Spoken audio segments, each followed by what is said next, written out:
Hello everyone, welcome to BioSquad in Tamil. இன்னைக்கு நம்ம class 10 சமச்சீர் பயாலஜில இருந்து unit 12 plant anatomy and plant physiology அந்த லெசன் தான் இப்போ நம்ம பார்க்க போகிறோம். இப்போ இன்ட்ரொடக்ஷன் பார்ட்டுக்குள்ளே போகிறதுக்கு முன்னாடி லெசனோட மீனிங் என்னன்னு நமக்கு தெரிஞ்சுக்கணும். Plant anatomy and plant physiology. Anatomy அப்படின்னா இன்டர்னல் ஸ்ட்ரக்சர், வெளியே நம்ம பார்க்குறதெல்லாம் பிளான்ட்டோட சைஸு, கலரு அதெல்லாம் நமக்கு ஆல்ரெடி தெரியும். இதெல்லாம் வெளியே இருந்து நம்ம பார்த்துட முடியும். உள்ளே போயிட்டு பிளான்ட்டுக்குள்ளே அதோட செல் அரேஞ்ச்மெண்ட் எப்படி இருக்குது, அது என்ன ஃபங்க்ஷன் பண்ணுது, அதெல்லாம் இருக்குல்ல. ஸோ இன்டர்னல் ஸ்ட்ரக்சரை பற்றி நம்ம படிக்கிறது அனாட்டமி, அந்த ஸ்ட்ரக்சரோட ஃபங்க்ஷன்ஸை நம்ம படிக்கிறது ஃபிசியாலஜி.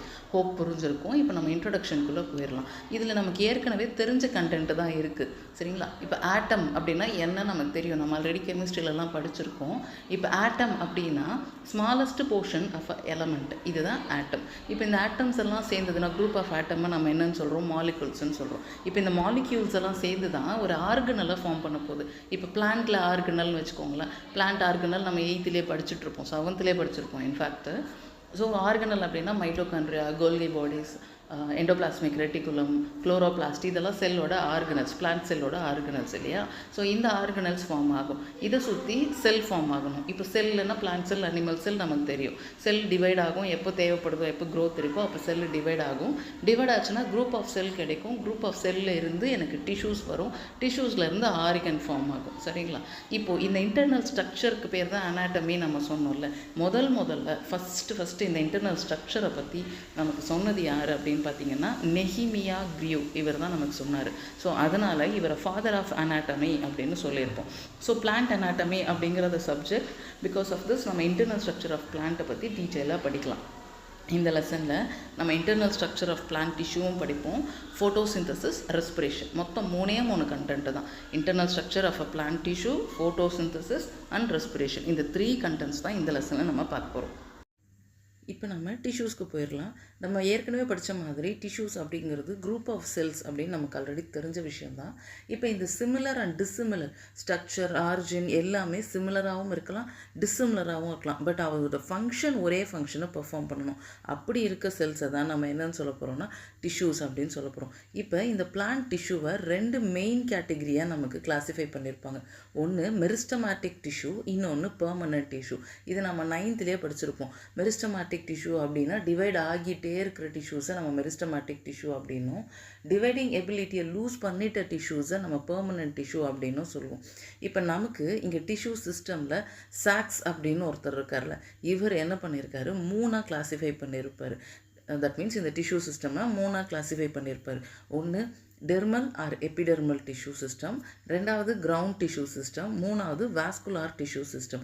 இப்போ நம்ம டெர்மல் ஆர் எபிடெர்மல் டிஷ்யூ சிஸ்டமை பற்றி டீட்டெயிலாக பார்க்கலாம். எபிடெர்மிஸ் அப்படின்னா நமக்கு ஆல்ரெடி மீனிங் தெரியும். எபி மீன்ஸ் அவுட்டு, டெர்மிஸ்னால் ஸ்கின். அப்போ அவுட்டர் ஸ்கின்னில் யாரெல்லாம் ப்ரெசண்ட்டாக இருக்காங்களோ அவங்கெல்லாம் எபிடெர்மல் டிஷ்யூ சிஸ்டமில் வந்துடுவாங்க. அவுட்டர் ஸ்கின்னை பொறுத்த வரைக்கும் 3% தான்.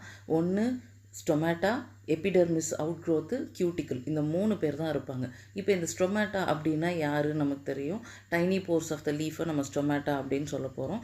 இப்போ இந்த எபிடெர்மிஸ் அவுட் க்ரோத் அப்படிங்கிறது யார், ரூட் ஹேர்ஸ். நம்ம இன்னும் பின்னாடி வரும்போது அதை படிப்போம். கியூட்டிக்கல் அப்படிங்கிற லேயர் இருக்குது. தட் மீன்ஸ் எபிடெர்மிஸ் மேலே எவாப்ரேஷன் ஆஃப் வாட்டரை அவாய்ட் பண்ணுறதுக்காக ஒரு லேயர் ப்ரெசென்ட்டாக இருக்கும். தட் இஸ் கால்டு கியூட்டிக்கல், சரிங்களா? இப்போ ட்ரைகோம்ஸ் அண்ட் ரூட் ஹேர்ஸ் இதெல்லாமும் எபிடெர்மல் அவுட் க்ரோத்ஸில் இருக்கும். நம்ம இந்த டொமேட்டோலலாம் பார்த்தோம்னா அதோட ஸ்டெம்மில் முள்ளாக ஒரு ஸ்ட்ரக்சர் தெரியும், அதுதான் ட்ரைகோம்ஸு. ஸோ இதெல்லாம் நம்ம எபிடெர்மிஸ் லேயரில் பார்க்கலாம். இப்போ எபிடெர்மிஸ் அப்படின்னாலே அவுட்டர் ஸ்கின்னு சொல்லிட்டோம். அப்போ அவுட்டர் ஸ்கின்னோட முக்கியமான வேலை என்ன, ப்ரொடெக்ஷன். இது எதை ப்ரொடெக்ட் பண்ணும், உள்ளே இருக்க இன்னர் டிஷ்யூஸை ப்ரொடெக்ட் பண்ண போகுது. ஸ்டொமேட்டாவோட ரோல் நமக்கு ஏற்கனவே தெரியும், டிரான்ஸ்பிரேஷன்னா என்ன, ரிமூவல் ஆஃப் எக்ஸஸ் வாட்டரை தான் நம்ம டிரான்ஸ்பிரேஷன் சொல்கிறோம். இப்போ இந்த ரூட் ஹேர்ஸ், நம்ம டேப் ரூட்டு, அதுக்கப்புறம் ஃபைப்ரஸ் ரூட்டெல்லாம் படிக்கும் போது டேப் ரூட்டில் ரூட் ஹேரோட ஸ்ட்ரக்சர் நம்ம படிச்சிருப்போம். தட் மீன்ஸ் இது சர்ஃபேஸ் ஏரியாவை இன்க்ரீஸ் பண்ணி அப்சார்ப்ஷன் ஆஃப் வாட்டர் அண்ட் மினரல்ஸ்க்கு ஹெல்ப் பண்ணும். இந்த டிஷ்யூ சிஸ்டமை பொறுத்த வரைக்கும் நம்ம 3 சிஸ்டம் இருக்குதுன்னு சொன்னோம், எபிடெர்மிஸ், கிரவுண்டு, வாஸ்குலர். இந்த எபிடெர்மிஸ்க்கும் வாஸ்குலருக்கும் இடையில இருக்கிற ஸ்ட்ரக்சரை தான் நம்ம கிரவுண்ட் டிஷ்யூ சிஸ்டம் அப்படின்னு சொல்ல போகிறோம். இப்போ இந்த கிரவுண்ட் டிஷ்யூ சிஸ்டமில் யாரெல்லாம் இருக்காங்க அப்படின்னா கார்டெக்ஸ், எண்டோடெர்மிஸ், பெரிசைக்கிள் அண்ட் பித்து, இப்படி ஒரு 4 ஸ்ட்ரக்சர் இருக்கும். இந்த பிக்சரை பார்த்தீங்கன்னா இந்த 4 ஸ்ட்ரக்சருமே தெரியும், செக் பண்ணிக்கோங்க. இப்போ வாஸ்குலார் டிஷ்யூ சிஸ்டம். வாஸ்குலார் அப்படின்னாலே ஜைலம் அண்ட் ஃப்ளோயம் ரெண்டு பேர் தான். ஜைலம் வாட்டர் அண்ட் மினரல்ஸை கண்டக்ட் பண்ணணும், ஃப்ளோயம் ஃபுட்டை கண்டக்ட் பண்ணணும். இப்போ இந்த வாஸ்குலார் பண்டில்ஸை 3 டைப்ஸில் கிளாஸிஃபை பண்ணியிருப்பாங்க. Radial, conjoint, concentric. இது எல்லாமே பிக்சரை வச்சு மட்டுமே படித்து முடிச்சிடலாம். ரேடியல் பண்டில் பேரில் இருந்தே தெரியுது, ரேடியஸில் அரேஞ்ச் ஆகிருக்கணும், சர்க்கிளில் அரேஞ்ச் ஆகிருக்கணும். ஜைலம் அண்ட் ஃப்ளோயம் அல்டர்னேட்டிங் ரேடியஸில் அரேஞ்ச் ஆயிருந்துச்சு அப்படின்னா அதை நம்ம ரேடியல் பண்டில்ஸ் அப்படின்னு சொல்லுவோம். பிக்சரை பார்த்திங்கன்னா தெரியும். ஃபஸ்ட்டு பிக்சரில் ரேடியஸ் சர்க்கிளாக ஒரு ஜைலம் ஒரு ஃப்ளோயம்னு அரேஞ்ச் ஆகிருக்கும், பார்த்தா தெரிஞ்சிடும். இப்போ நெக்ஸ்ட்டு கன்ஜாயிண்ட் பண்டில். கன்ஜாயிண்ட் அப்படின்னா சேம் ரேடியஸில், சர்க்கிளாக இல்லாமல் சேம் ரேடியஸில் அரேஞ்ச் ஆயிருந்தது அப்படின்னா இதை நம்ம கன்ஜாயிண்ட் பண்டில்ஸ் அப்படின்னு சொல்லுவோம். இந்த கன்ஜாயிண்ட்டே 2ஆக பிரிச்சுட்டாங்க, ஒன்று கொலாட்ரல், இன்னொன்று பை கொலாட்ரல்.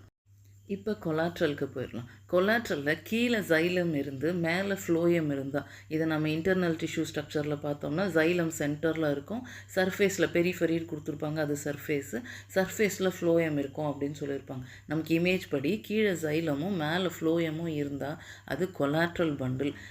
அதே மாதிரி இது ரெண்டுத்துக்கும் இடையில் மஞ்சள் கலரில் ஒரு கேம்பியம் உங்களுக்கு தெரியுது பாருங்கள். அந்த கேம்பியம் ப்ரெசண்ட்டாக இருந்தால் இது ஓப்பன், அந்த மாதிரி கேம்பியம் எதுவும் இல்லை அப்படின்னா இது க்ளோஸ்டு கொலாட்ரல். இப்போ பை கொலாட்ரல் அப்படின்னு வரணும் பார்த்தீங்கன்னா சாண்ட்விச் மாதிரி இருக்கும், நடுவில் ஜைலமும் மேலேயும் கீழேயும் ஃப்ளோயம் இந்த மாதிரி இருந்துச்சு அப்படின்னா இதை நம்ம பை கொலாட்ரல் அப்படின்னு சொல்லுவோம். இப்போ கான்சென்ட்ரிக் பண்டில்ஸ். கான்சென்ட்ரிக் அப்படின்னா கம்ப்ளீட்டாக சென்டரில் ஜைலம் இருக்கணும், இல்லைனா சென்டரில் ஃப்ளோயம் இருக்கணும். இந்த சென்டரில் ஜைலம் இருந்ததுன்னா ஃப்ளோயம் வெளியே சுற்றி வரும், இல்லை சென்டரில் ஃப்ளோயம் இருந்ததுன்னா வெளியே ஜைலம் இருக்கும். இந்த மாதிரி ஸ்ட்ரக்சரில் இருந்தால் இதை நம்ம கான்சென்ட்ரிக் அப்படின்னு சொல்லுவோம். இப்போ இதையுமே நமக்கு 2ஆக பிரிச்சுட்டாங்க. என்னென்னா ஆம்பி வாசல், ஆம்பி கிரிபிள். நமக்கு டெக்ஸ்ட் புக்கில் முதல்ல டெக்ஸ்ட்டில் வரும்போது ஆம்பி வாசலை கொடுத்துட்டு அதுக்கப்புறம் ஆம்பி கிரிபிள் கொடுத்தாங்க. பட் பிக்சருக்கு வரும்போது முதல்ல ஆம்பி கிரிபிள் இருக்கும், அதுக்கப்புறம் தான் ஆம்பி வாசல் இருக்கும். நீங்கள் படிக்கும்போது டயக்ராமை செக் பண்ணி பேஸ் பண்ணி படிக்கும்போது கொஞ்சம் கேர்ஃபுல்லாக படிச்சுக்கணும். இப்போ நமக்கு ஆம்பி வாசல், நம்ம டெக்ஸ்ட் வைஸே போயிடலாம். ஆம்பி வாசல் அப்படின்னு பார்த்தீங்கன்னா சர்ஃபேஸில் வாசலில் ஜைலம் இருக்குது அப்படின்னு ஞாபகம் வச்சுக்கோங்க, சென்டரில் ஃப்ளோயம் இருக்கும். இதுக்கு அப்படியே ஆப்போசிட்டு ஆம்பி கிரிபிள். இப்போ இங்கே வாசலில் ஃப்ளோயம் இருக்கும், தட் மீன்ஸ் வெளியே சர்ஃபேஸில் ஃப்ளோயம் இருக்கும், சென்டரில் ஜைலம் இருக்கும். நீங்கள் ஜைலமை மட்டும் மைண்டில் வச்சுக்கோங்க. வாசலில், தட் மீன்ஸ் வெளியே, நம்ம தமிழில் வாசல் அப்படின்னு சொல்லுவோம்ல, வெளியே ஜைலம் இருந்ததுன்னா ஆப்வியஸ்லி சென்டரில் ஃப்ளோயம் இருக்கும். அப்போ இது ஆம்பி வாசல். இப்போ வெளியே இது ஒன்று ஞாபகம் வச்சுக்கிட்டிங்கன்னா இன்னொன்று ஆப்போசிட் நம்ம எழுதிக்கலாம். இப்போ வெளியே ஃப்ளோயம் இருக்கும், உள்ள ஜைலம் இருக்கும், ஈஸியாக எழுதிக்கலாம். இதுக்கான எக்ஸாம்பிள்ஸ் கொடுத்துருக்காங்க, அதையும் செக் பண்ணிக்கோங்க. நெக்ஸ்ட்டு எண்டார்க்கு எக்ஸாச். இது நம்ம எண்டோ எக்ஸோன்னு ஞாபகம் வச்சுக்கோ. எண்டோ அப்படின்னா இன்சைடு, எக்ஸோன்னா அவுட் சைடு. இப்போ புரோட்டோசைலம் மெட்டாசைலம்னு 2 டேர்ம் தெரியணும். புரோட்டோனா ஃபஸ்ட்டு ஃபார்ம் ஆன ஜைலம், ப்ரைமரி ஜைலம், நம்ம யங் ஜைலம் அப்படின்னு ஞாபகம் வச்சுக்காமே. இப்போ நியூவாக ஃபார்ம் ஆகிற ஜைலம் எல்லாம் சென்டரில் இருந்து, மெச்சூர்டு ஜைலம் எல்லாம் சர்ஃபேஸில் இருந்ததுன்னா பெரிஃபரியில் இருந்துச்சு அப்படின்னா இது எண்டாக இருக்குது. இதுக்கு ஆப்போசிட்டு எக்ஸாக இருக்குது. இப்போ நியூவாக ஃபார்ம் ஆகிற ஜைலம் சர்ஃபேஸில் இருந்து, மெச்சூர் ஜைலம் மெட்டாசைலம் சென்டரில் இருந்துச்சு அப்படின்னா இது எக்ஸாக்கு. இதுக்கு எக்ஸாம்பிள் ரூட். இந்த டேபிள் 12.1 இருக்குல்ல, இதை மறந்துட்டும் பாருங்கள். இப்போ நமக்கு இந்த டேபிள் படி டிஷ்யூ சிஸ்டமில் 3 சிஸ்டம் இருக்குது. Dermal, ground tissue, vascular tissue 3 system இருக்குது. இதில் இந்த டெர்மல் டிஷ்யூ சிஸ்டமில் யார் இருக்கா? எபிடெர்மிஸ் இருக்குது. இதை நம்ம ஏற்கனவே படித்தது தான். ஸோ எபிடெர்மிஸ் அண்ட் பெரிடெர்ம் இந்த இடத்துல இருக்கும். இவங்களோட ஃபங்க்ஷன் என்ன? Protection and prevention of water loss. இதையும் நம்ம படித்தது, ஜஸ்ட் ரீகால் தான் பண்ணிகிட்ருக்கோம். இப்போது கிரவுண்ட் டிஷ்யூ சிஸ்டமில் நம்ம டெக்ஸ்ட்டில் படிக்கும்போது கார்டெக்ஸ், எண்டோடெர்மிஸ், பெரிசைக்கிள், பித்துன்னு சொல்லியிருப்போம். இங்கே இருக்கிற டிஷ்யூக்கான பேர் இதெல்லாம் பேரன் கைமா, கோலன் கைமா, ஸ்க்ளீரன் கைமா.